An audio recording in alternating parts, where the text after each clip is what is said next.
Good morning, dear learners, and welcome to the MOOC on Indian economy, policy, and environment. And we are in Module 12. This is the last module of the course on economic reforms, and this is Unit 3 on India in the global economy. Globalization has been a transformative force in India, propelling it from a relatively closed socialist economy in the early 1980s to one of the world's fastest growing major economies today. The liberalization of trade, foreign direct investment, and technological integration have played pivotal roles in reshaping India's economic landscape.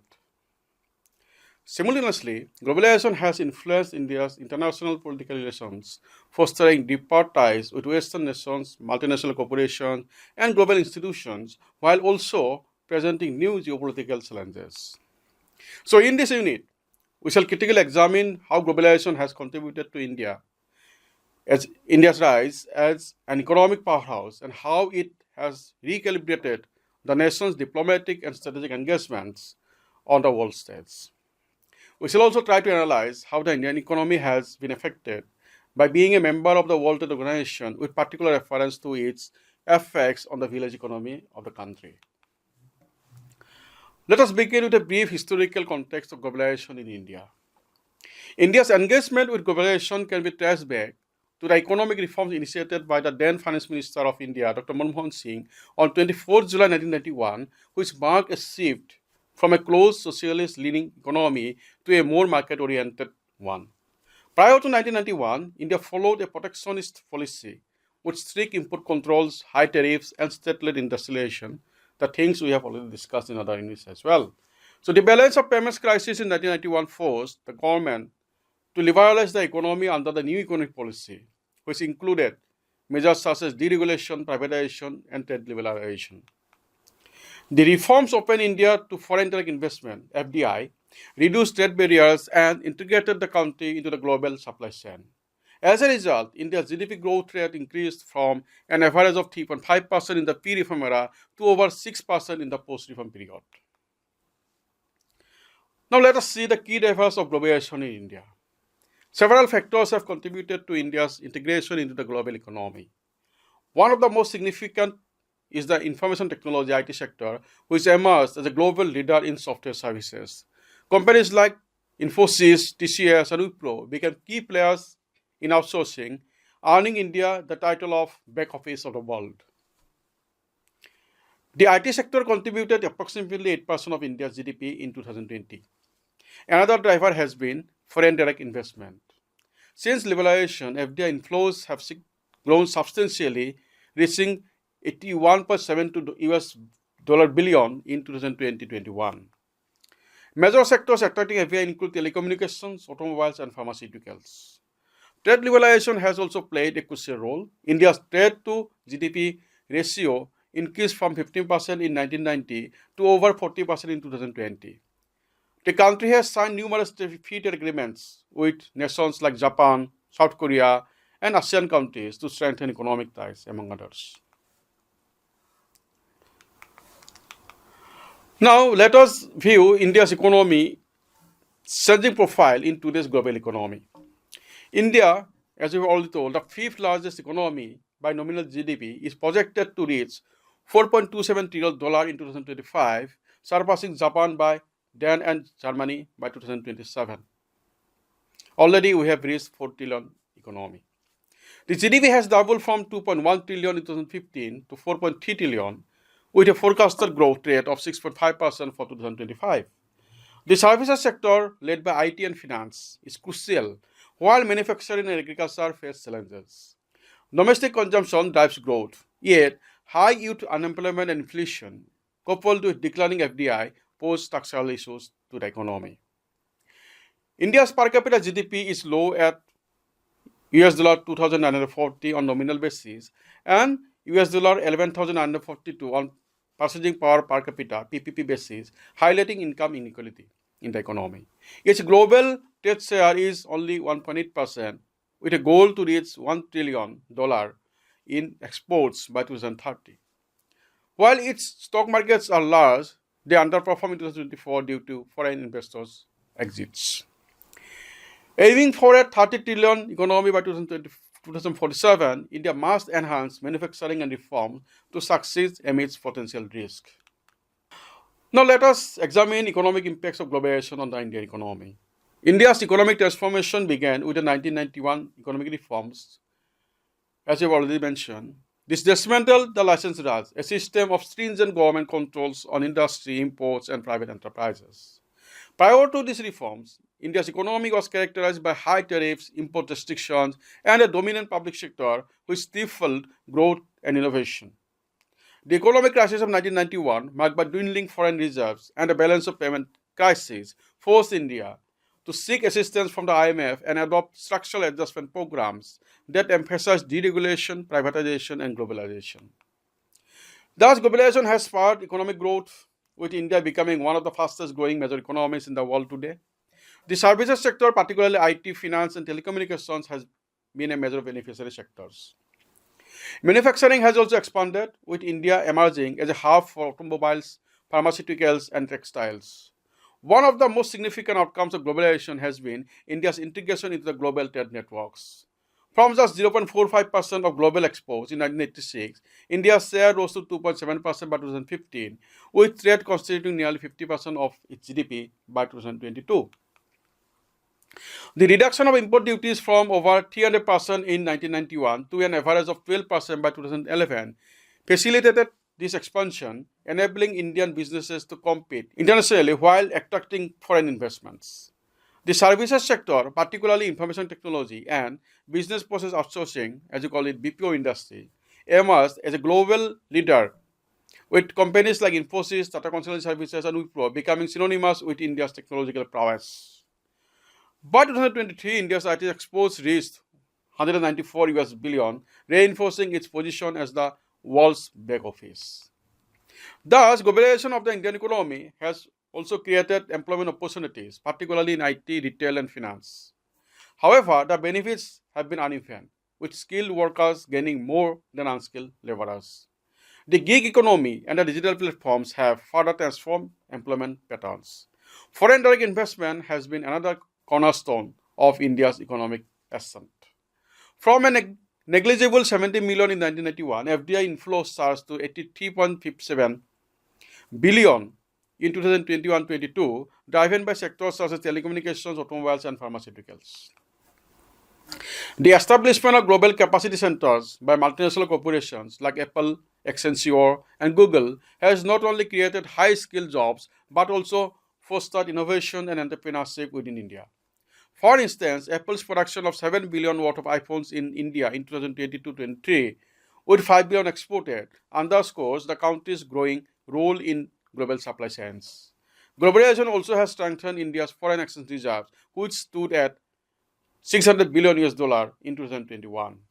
This has provided a buffer against external shocks, such as the 2008 financial crisis and the COVID-19 pandemic. Now, let us examine what are the structural weaknesses that have been exposed by globalization. Globalization has also exposed certain structural weaknesses in the Indian economy. While urban centers like Bangalore, Hyderabad, and Mumbai have thrived, rural regions and states such as Bihar, Uttar Pradesh, and Orissa continue to lag behind, excavating income inequality in the economy. The agricultural sector, which employs nearly half of India's workforce but contributes only 15% to GDP, has suffered due to volatile global commodity prices and reduced government subsidies under the WTO regime. These disparities highlights the uneven distributions of globalization's benefits, necessitating targeted policy interventions to ensure inclusive growth. While globalization has reduced absolute poverty, income inequality has widened. The Gini coefficient, a measure of inequality, rose from 0.31 in 1993 to 0.35 in 2011 as per World Bank's data. The benefits of growth have been concentrated in urban areas and among higher income groups, leaving rural and informal sectors behind. Now let us examine the challenges of globalization in India. Despite its benefits, globalization has also posed challenges for India.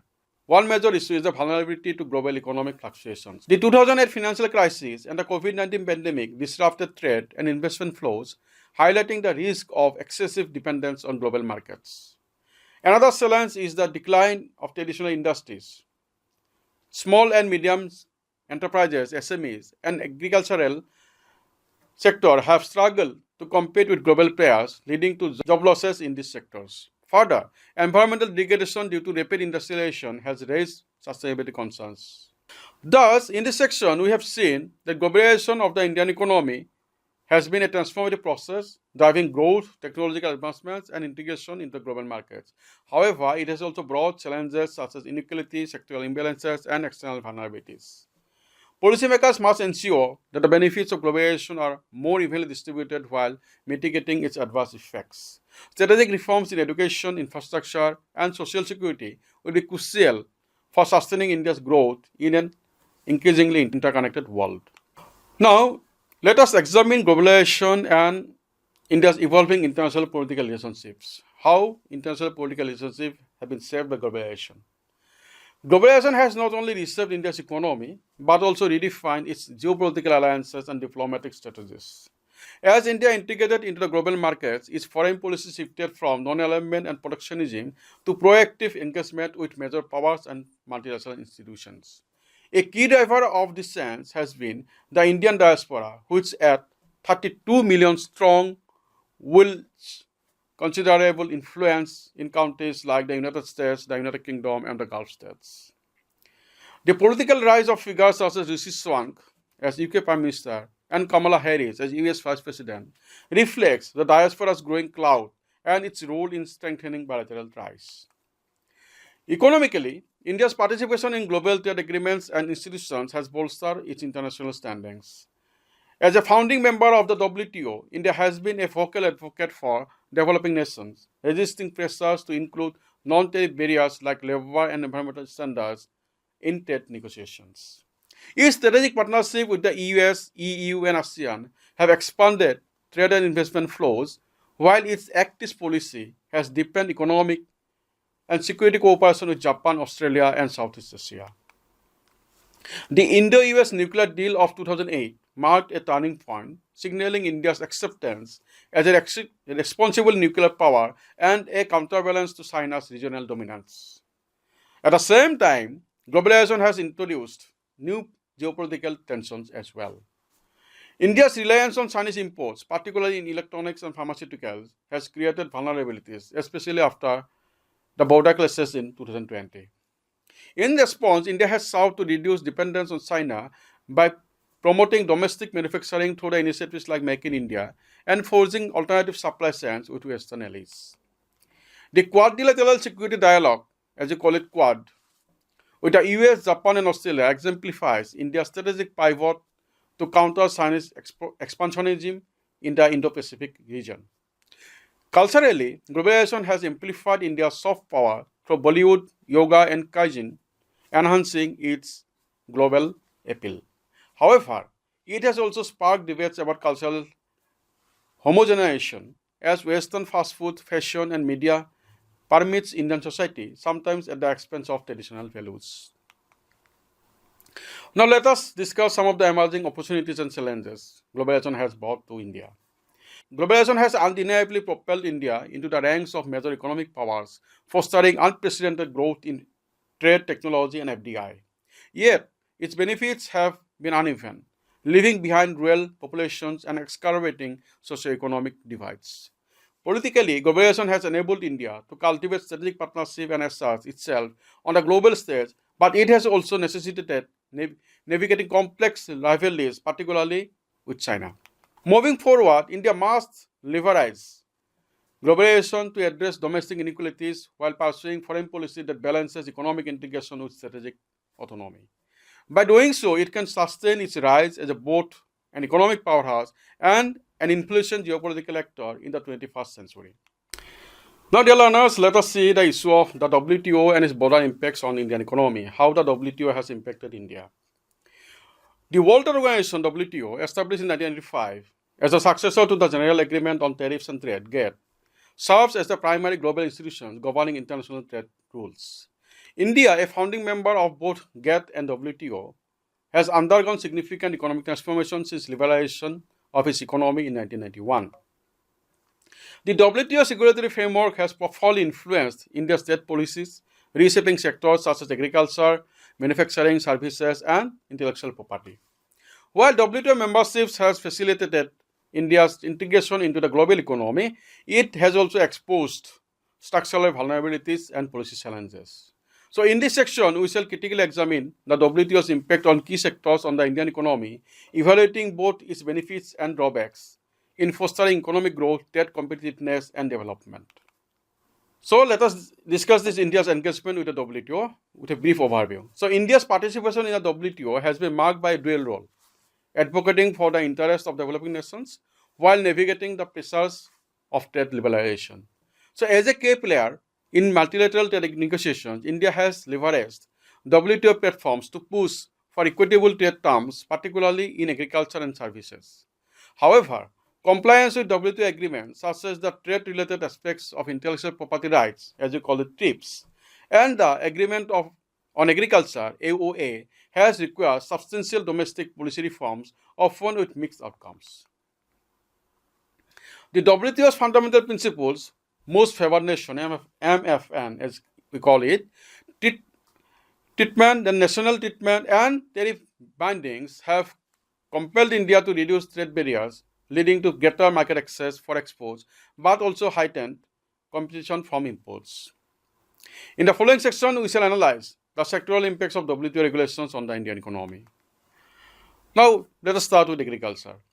Agriculture remains a critical sector for India, employing nearly half of the workforce and contributing to around 50% of GDP, as we have already discussed. So, the WTO's agreement on agriculture has significantly influenced India's agriculture policies, particularly in terms of subsidies, market access, and export restrictions. And these things we have also dealt in the previous units. Now, looking at the domestic subsidy and peace clause, one of the most contentious issues for India under the agreement on agriculture has been the limitation on agricultural subsidies. The WTO classifies subsidies into three categories. Number one, green box. That is non-trade distorting, for example, research, environmental protection. The blue box, production limiting subsidies, and amber box, trade distortion subsidies subject to reduction. Okay. So India's minimum support price (MSP) system and the food security program, such as the PDS, public distribution system, have faced scrutiny under the WTO subsidy limits. In 2018-19, India invoked the peace clause after exceeding the 10% de minimis ceiling on rice subsidies, drawing objections from developed nations like the US and the EU.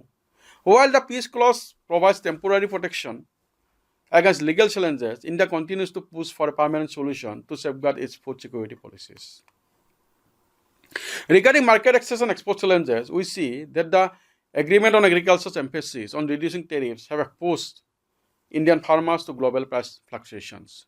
While India has benefited from increased agricultural exports, for example, rice, spices, it has also faced non-tariff barriers, such as stringent sanitary and phytosanitary measures in developed countries.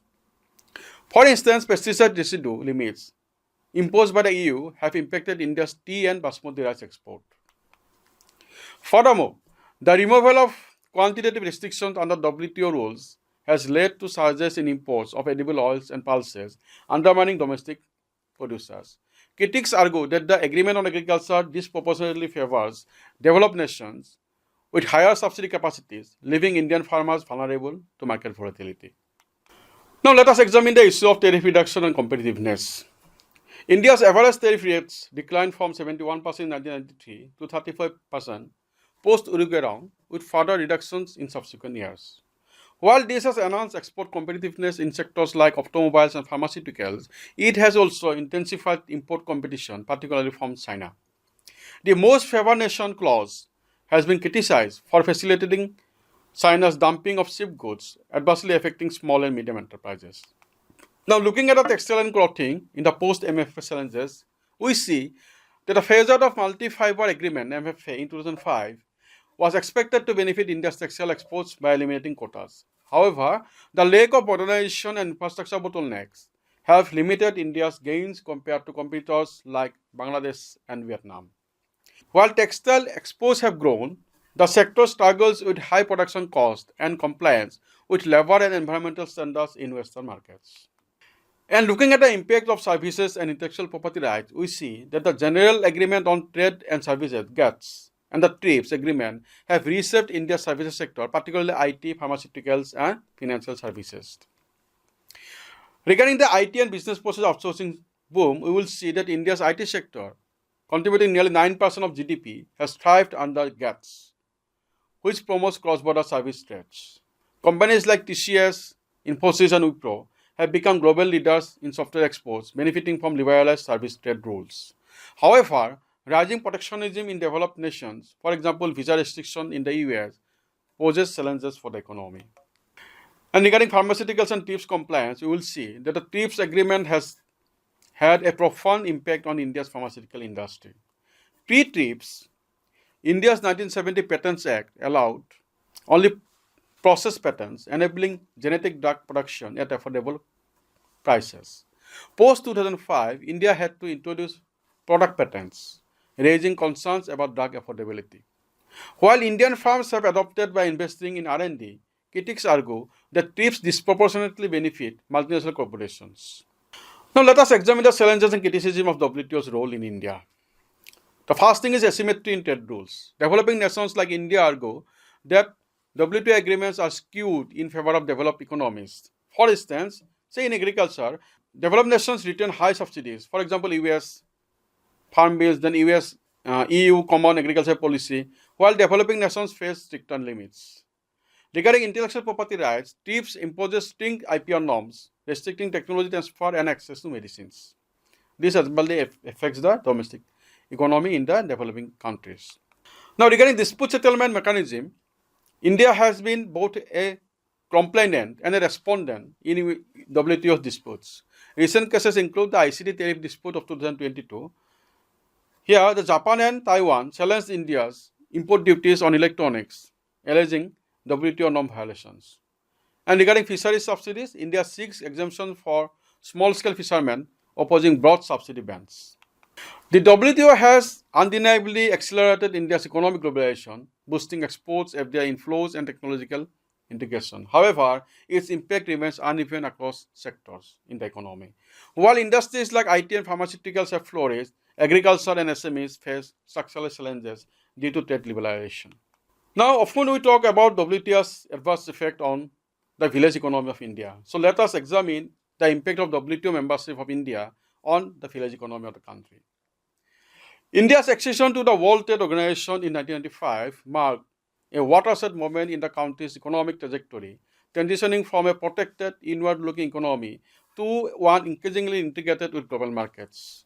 While this shift brought macroeconomic benefits through expanded trade and foreign investments, its impact on India's village economy and small-scale cottage industries presents a more complex and often troubling picture that warrants careful examination.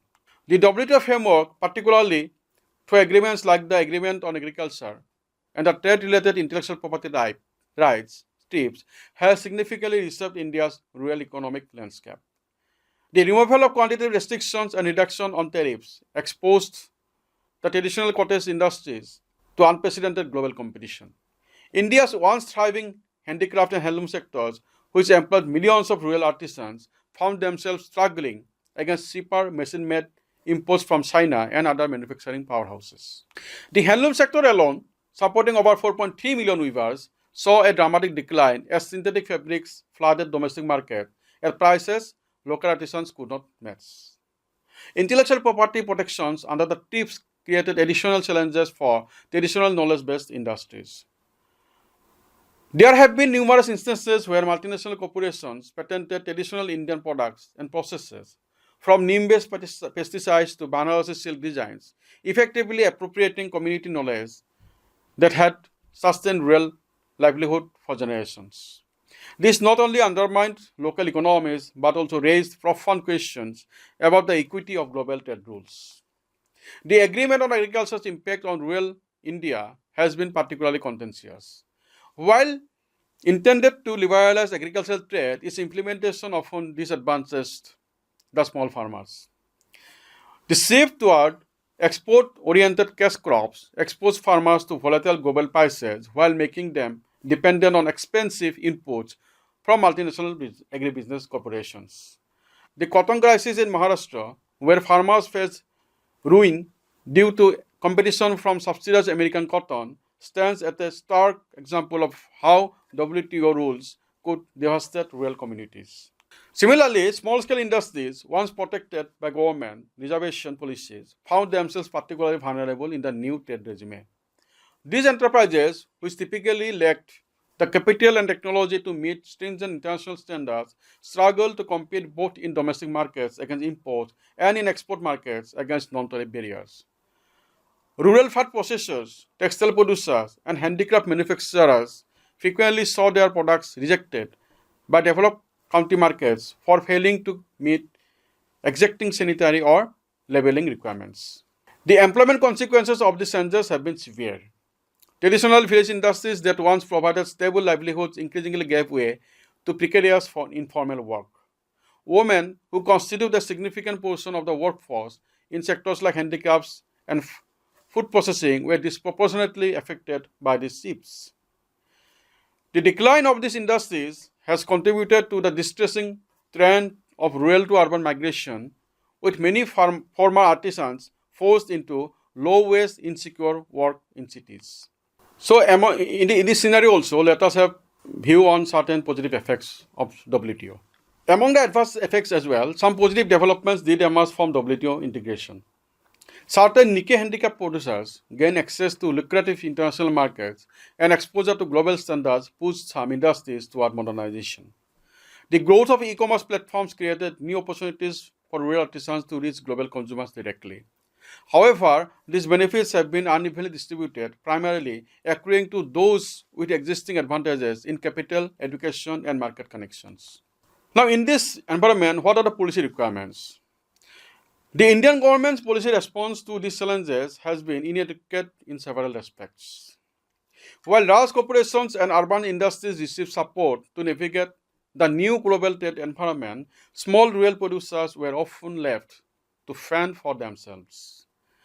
The failure to fully utilize WTO provisions that allow special protections for developing countries represents a significant missed opportunity to cushion the impact on vulnerable sectors. Looking forward, India needs a more balanced approach to global economic integration that recognizes the unique needs and contributions of its rural economy. Strengthening geographical indications protection for traditional products, investing in rural infrastructures and skill development, and creating targeted support programs for small producers could help mitigate the negative impacts of trade liberalization. Equally important is advocating for fair global trade rules that recognize the right of developing nations to protect vulnerable economic sectors. The experience of India's village industries under WTO rules offers important lessons about the human cost of rapid globalization. While economic integration has brought undeniable benefits to some sectors, its costs have been borne disproportionately by rural communities and traditional industries that form the cultural and economic backbone of the Indian society. A more equitable approach to trade policy must balance the imperatives of global competition with the need to preserve and strengthen these vital components of India's economic and social fabric. Thus, to ensure equitable growth, India may adopt the following measures. First, strengthen WTO negotiations to secure better terms for small industries. Second, revive rural industrialization through subsidies, skill development, and e-commerce linkages. Third, leverage geographical indications to protect traditional crafts from exploitation. And fourth, last but not the least, without proactive policy interventions, the village economy risks further disintegration in the face of unchecked globalization. Now, we have come to the end of this discussion, and let us briefly summarize our discussion so far. India's journey into globalization began with economic reforms by Finance Minister Dr. Manmohan Singh on 24 July 1991, transitioning from a protectionist socialist economy to a market-oriented one. The 1991 balance of payment crisis led to the liberalization of the economy through the new economic policy involving deregulations and privatization.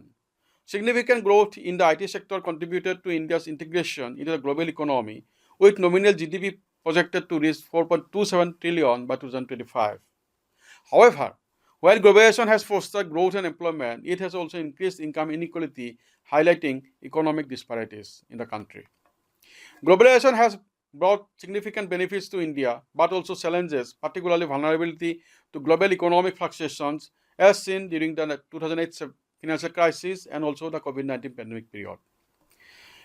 It has enhanced India's standing in international trade through its WTO membership, where it advocates for developing countries.